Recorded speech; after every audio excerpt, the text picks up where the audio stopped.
Welcome to Explorations. Today we're talking with Dan Apple, who's the founder and president of Pacific Crest, and he's a leader in the field of process education. In this second of a five-part conversation, Dan Apple explores with us what it means to learn and grow and the role of stories in this process. So let's get to it. Do you think this has a little to do with, and it feels very cultural and socialized into us around failure. And we teach young people very early on that you don't want to fail. And so people start playing it very safe. And there are a few of us who probably have, stretch out and fall on our face often and don't see it as a terrible thing. But people learn that somehow that's from a societal, cultural perspective, we learn to play it safe, to play it within the don't try too much because you might fail. So, a little incremental change here and there is probably enough. And I think we rewrote the narrative of United States history with the self-esteem initiative. The fact is that we tried to carve out failure out of our society. Okay. At the same time, we got this whole entrepreneurial movement to say we need more innovation in our society. Well, can you innovate if you don't have failure? Innovation is fundamentally fraught with failure. And so as a result, what's really important is that we actually should encourage opportunity for failure. And as a result, the fact is that we have to change our culture because everybody gets a trophy. We don't want young people to experience failure. Don't keep score. These are all small things. We don't want to honor too many awards to the top performers in school because that's going to make the rest of the students feel bad. And I can give you case after case after case where we want to discourage awarding. In fact, the next generation, my children talk about, no, you don't want to stand out. Culturally, you do not want to self-promote or stand out. Yeah. Okay. Social media is not promoting your accomplishments. It's highlighting who you are. Yeah. And you don't want to be too different than the group. Oh, no. Because the group will reject you.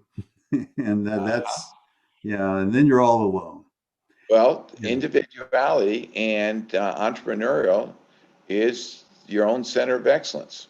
Right. Everyone needs to carve out a path in their life journey where they excel.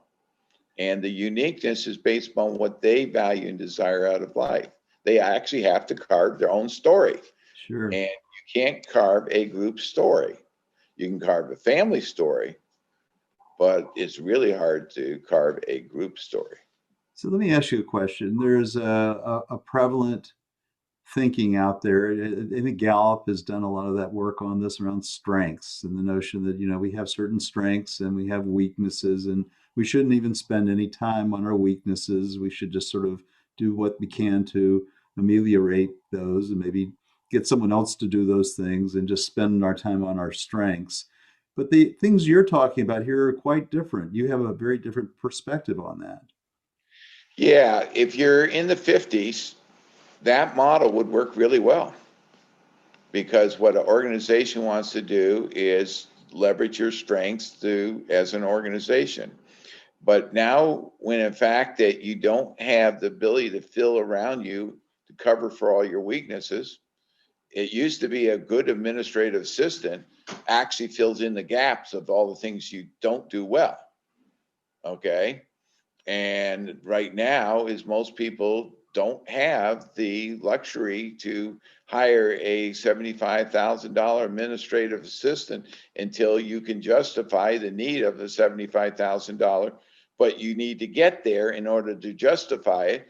And if you have those weaknesses, you're not going to get there because the fact is their liability is going to get in your way to get there. And so as a result, is that, do you need to be able to communicate? I don't see too many people making very strong progress in life if they can't have a full range of communication skills. Do they need to be able to work with others and collaborate, work in teams? I think so. Do they need to be able to think critically and understand and dynamically react to the situation with clarity?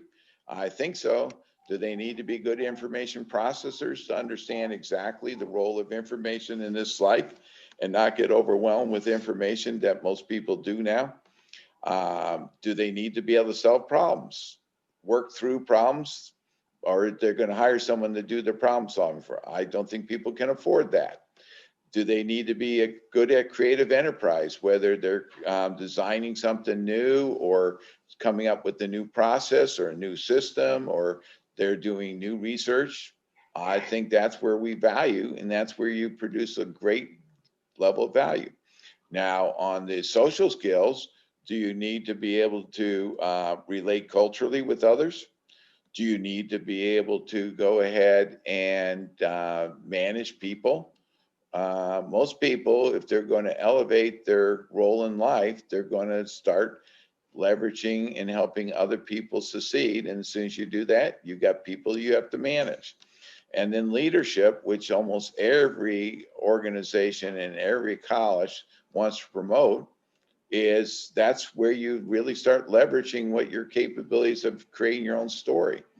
Now we can go into the affective area, which is very underdeveloped because most people have this self-esteem where they haven't had what I call those uncomfortable situations in life.